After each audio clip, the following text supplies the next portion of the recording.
Welcome to We Are Near. This is episode 3, and we're looking at Romans 12, verses 1 and 2.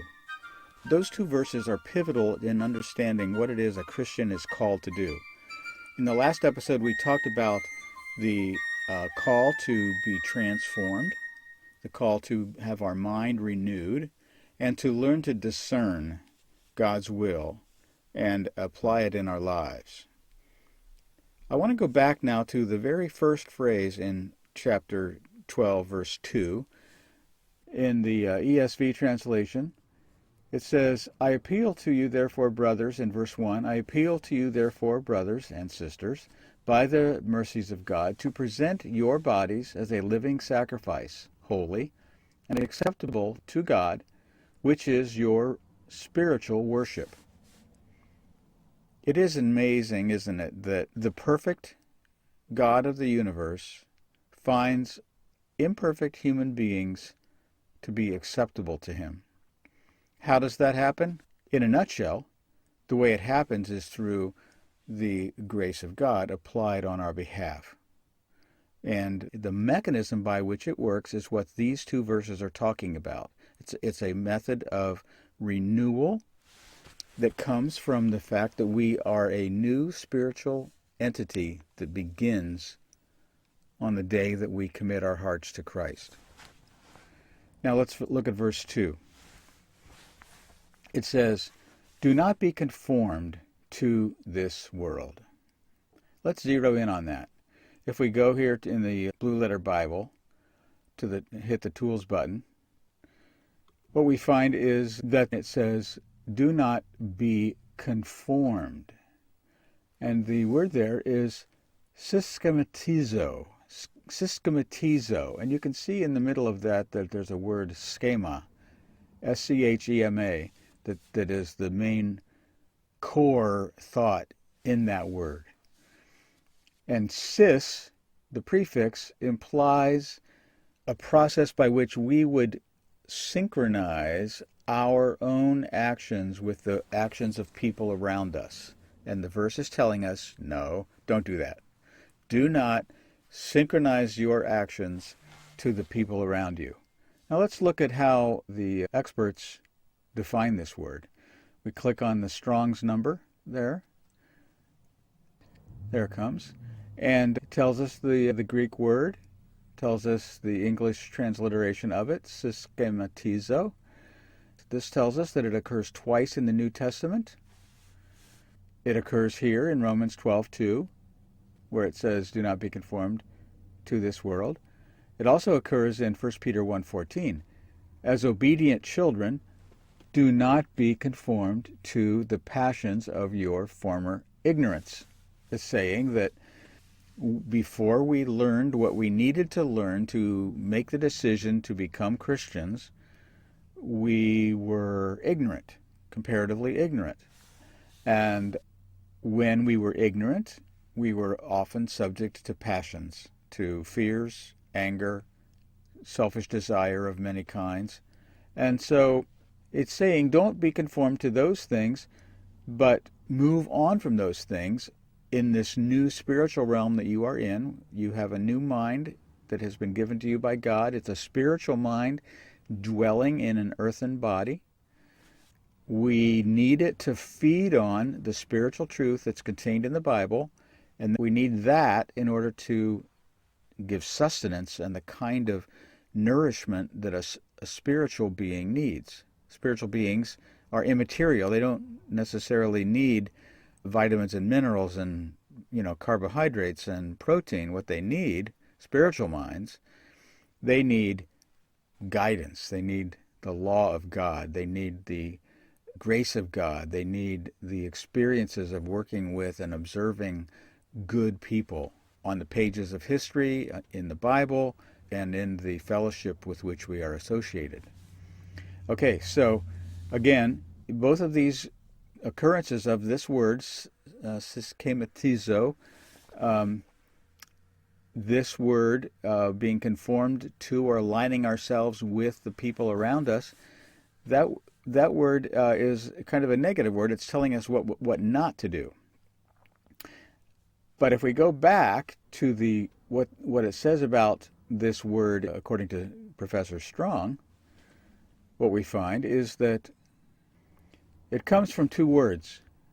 The first part is the SYS, is this number here, 4862, and the second part, the schema, is 4976. And the literal meaning of that word is fashion. Okay, so let's click on that word right there, 4976. And when we get there, we discover that it's schema. That's an S, that's a CH, that's an E, a long E, that's an M, and that's an A, schema. Okay, so we come down to Strong's info on that, and it says it's a mode of circumstance, or a figure. Let's look at what Thayer says. He's another scholar. He says, in the authorized version, it's translated fashion. It occurs in 1 Corinthians 7:31. It says, comprising everything in a person which strikes the senses, the figure, the bearing, the discourse, the actions, the manner of life. So that's what it's talking about when it uses that word in Greek. It's a word that, according to some of the other commentaries I've read, was written about by Aristotle and other philosophers. But I want to look at what it says in Philippians 2:8. It's describing Jesus, and it says, being found... Let's go back. Let's see. Yeah, here we are.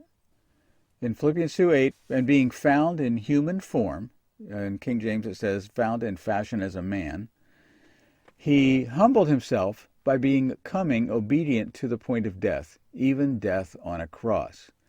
So now here we have what happens when Jesus finds himself in human form. Let's go to that and look at the translation of that word in more detail. In appearance, it is how the word for word renders it, schema, found in form or appearance or fashion as a man. And we want to just look up what it says about that word in the lexicon. And there it says, if you take it back to the ancient English, it has the idea of what the essence of the person is. What does that person possess? The essential substance of that person. And so Jesus finds himself, he had been a spirit being, and he finds himself as a human. What he has now is he is a human. And he then chooses to operate in the human condition, and that is what he is there to do. Now, interestingly, we kind of have to go through the opposite experience. We start out as human, specifically fallen human, humans with built-in weaknesses, humans with built-in tendencies. We have a genetic load that has some of the patterns of behavior of our parents and grandparents built right in.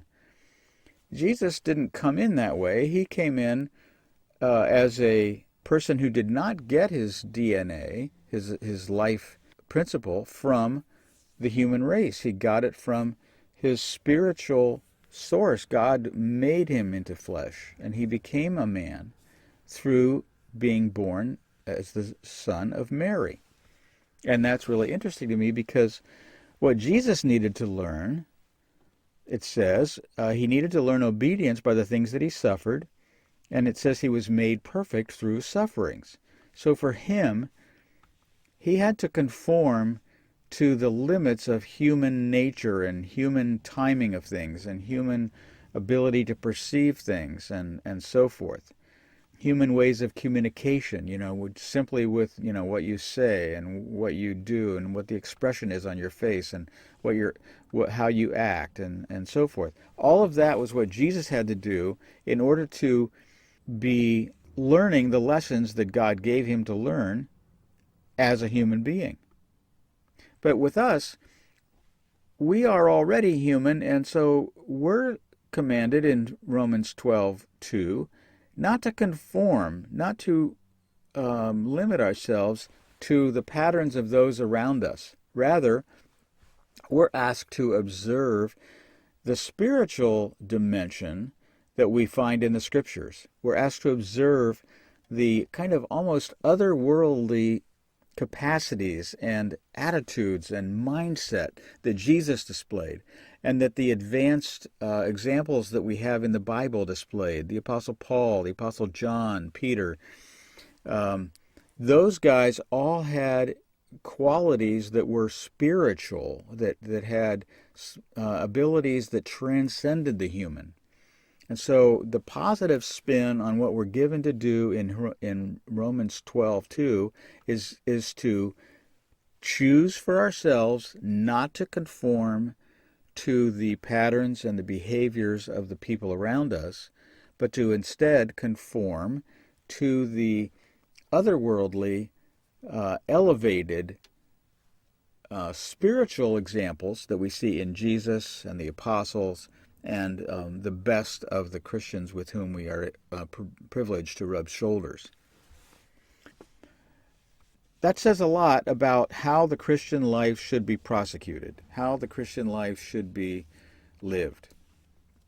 And I'm going to wind up this episode with those thoughts and encourage you to recognize that.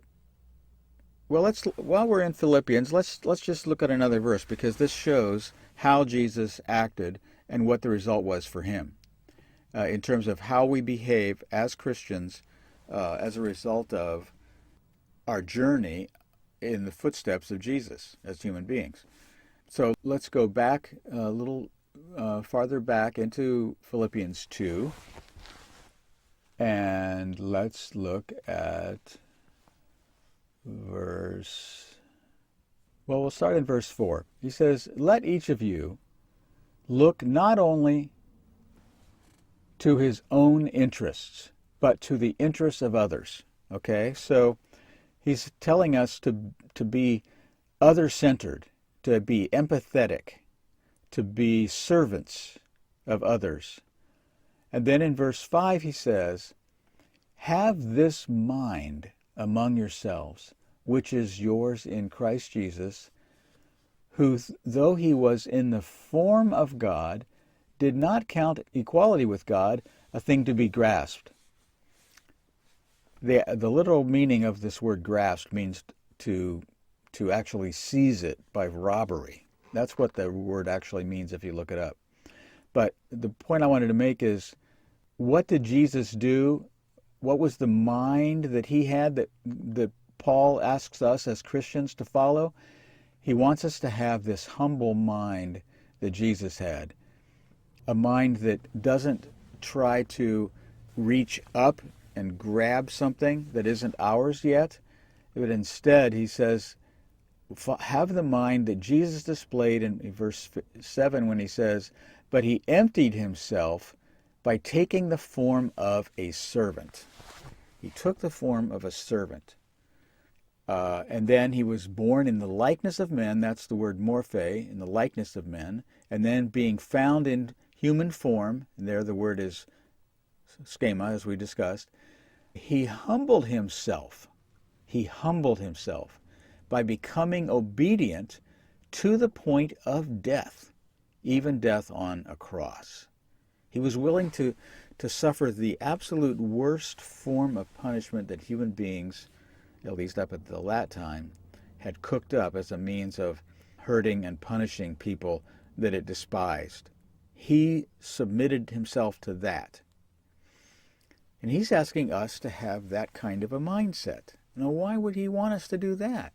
What's the point? What's the point of having this servant, almost bond-slave mindset? Well, that's what we're going to discover in our next episode. So, thanks for listening, and I hope you enjoy this new way of producing these things. I'm working with a video switcher now. I'm trying to do all of this with one edit. In other words, do it live with no editing. so that I can crank out shorter modules and you can follow along, see what we're studying and reading, and use it as a means for your own personal edification. So I hope that this works, and I'd love your feedback. If you like it, please like it. We're going to continue offering it as an audio podcast on Buzzsprout, but we are now also listing it and making it available in a visual form on YouTube, on our YouTube channel. So thanks for listening, and we are near the time for the completion of the Christian church and the good things that are then awaiting for the rest of the world after the church is complete to follow very soon thereafter. It's an exciting time, a dangerous time, a scary time, but it's a good time, not just for Christians, but for all people. I hope that you can join us in a discussion and a pursuit of the truth on these matters from the Bible. Thanks for listening.